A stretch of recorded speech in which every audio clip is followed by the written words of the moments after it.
આકાશવાણી અમદાવાદ વડોદરા. હવે આપ સાંભળશો રાજકોટ જિલ્લાનો સમાચાર પત્ર, જેના લેખક છે જયદીપ પંડ્યા. રાજકોટ જિલ્લામાંથી ઠંડી ધીરે ધીરે વિદાય લઈ રહી છે, ત્યારે હજુ પણ વહેલી સવારે અને રાત્રે ઠંડીનો, જ્યારે બપોરે ગરમીનો એમ બેવડી ઋતુનો અનુભવ થઈ રહ્યો છે. જિલ્લાના ગામડાઓ અને શહેરોમાં મહાદેવનો પર્વ મહાશિવરાત્રી ભક્તિભાવપૂર્વક ઉજવવામાં આવ્યો. મંદિરો હર હર મહાદેવના નાદથી ગુંજી ઉઠ્યા હતા.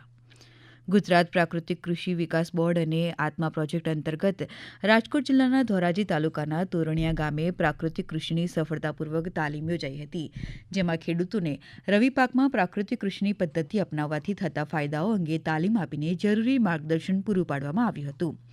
આ કાર્યક્રમમાં પ્રાકૃતિક કૃષિના વિવિધ ઘટકો જેવા કે જીવામૃત, ઘનજીવામૃત, બીજામૃત, આચ્છાદન, વાપસા અને મિશ્ર પાક પદ્ધતિ અંગે વિસ્તૃત માહિતી આપવામાં આવી હતી.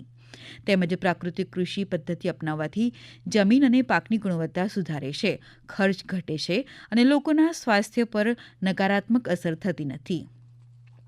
વધુમાં દેશી ગાયના છાણમાંથી તૈયાર થતા જીવામૃતના ઉપયોગથી પાકને જરૂરી પોષક તત્વો મળે છે અને જમીનનું સ્વાસ્થ્ય જળવાય છે. આ પદ્ધતિથી પકવેલા ફળો, શાકભાજી અને અનાજ વધુ ગુણકારી અને આરોગ્યપ્રદ હોય છે, જે લોકોના સ્વાસ્થ્ય માટે લાભદાયી છે.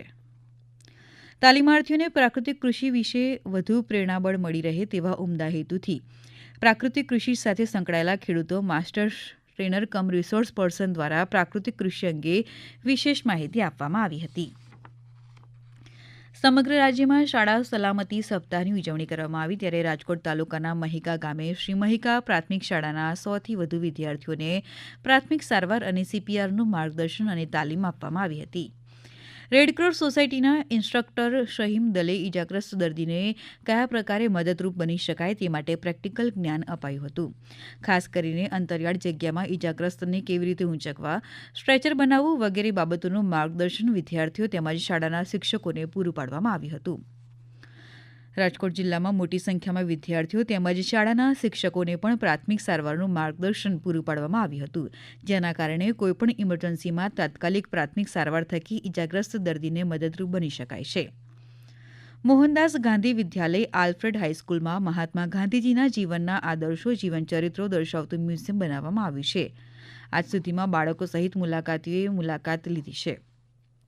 આ મ્યુઝિયમમાં ગાંધીજીના જીવનના આદર્શો, જીવનચરિત્રો ઓડિયો વિઝ્યુઅલ અને LED સ્ક્રીન મારફત દર્શાવવામાં આવ્યા છે. મહાત્મા ગાંધી મ્યુઝિયમમાં મ્યુઝિયમ ઉપરાંત વિવિધ આકર્ષણો વિકસાવવામાં આવ્યા છે. દરરોજ રાત્રે 7 વાગે ગાંધીજીના જીવનના આદર્શો દર્શાવતો લાઇટ એન્ડ સાઉન્ડ શો પ્રદર્શિત કરાય છે. દર વર્ષે 26મી જાન્યુઆરી, 30મી જાન્યુઆરી, 15મી ઓગસ્ટ અને 2જી ઓક્ટોબર નિમિત્તે 12 વર્ષ કે તેથી ઓછી ઉંમરના બાળકો માટે નિઃશુલ્ક પ્રવેશ અપાય છે. રાજકોટ અને કૌશલ્ય ધ સ્કિલ યુનિવર્સિટીના સંયુક્ત ઉપક્રમે સરકારી arts and commerce college Jasdan ખાતે શ્રમ અને રોજગાર મંત્રી કુંવરજી બાવળિયાના અધ્યક્ષસ્થાને રોજગાર અને કારકિર્દી માર્ગદર્શન સેમિનાર યોજાયો હતો. આ પ્રસંગે તેમણે જણાવ્યું હતું કે ગુજરાતના યુવાનો નવી સ્કિલ શીખીને વૈશ્વિક કક્ષાએ સ્પર્ધા કરી રહ્યા છે. આજનો યુવાન જોબ સિકર્સ નહીં પણ જોબ ગીવર બને તે દિશામાં રાજ્ય સરકાર કામ કરી રહી છે. યુવાનો ઉચ્ચ અભ્યાસ કરીને વહીવટી ક્ષેત્રોમાં પણ આગળ વધે તે માટેની સગવડ જસદણ વિછિયા વિસ્તારોમાં કરવામાં આવી રહી છે, તેમજ મહત્તમ રોજગારી મળે તે માટે યુવાનોને તમામ ક્ષેત્રોનું માર્ગદર્શન પૂરું પાડવામાં આવી રહ્યું છે.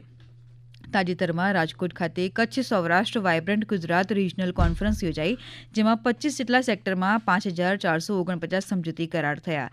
લગભગ 6 લાખથી વધુ રોજગારીનું સર્જન થશે. રાજકોટનું ઓટો એન્જિનિયરિંગ, મોરબીનું સિરામિક, જામનગરનું પેટ્રોકેમિકલ, કચ્છમાં રિન્યુએબલ એનર્જી સહિત વેરાવળ, જૂનાગઢ, અમરેલી, સુરેન્દ્રનગર સહિતના જિલ્લામાં આનુષંગિક સેક્ટરમાં વિસ્તરણ થવા જઈ રહ્યું છે. ત્યારે કયા પ્રકારની રોજગારી ઊભી થશે તે સૌથી મહત્વનું સાબિત થશે. હમણાં જ આપે રાજકોટ જિલ્લાનો સમાચાર પત્ર સાંભળ્યો, જેના લેખક હતા જયદીપ પંડ્યા.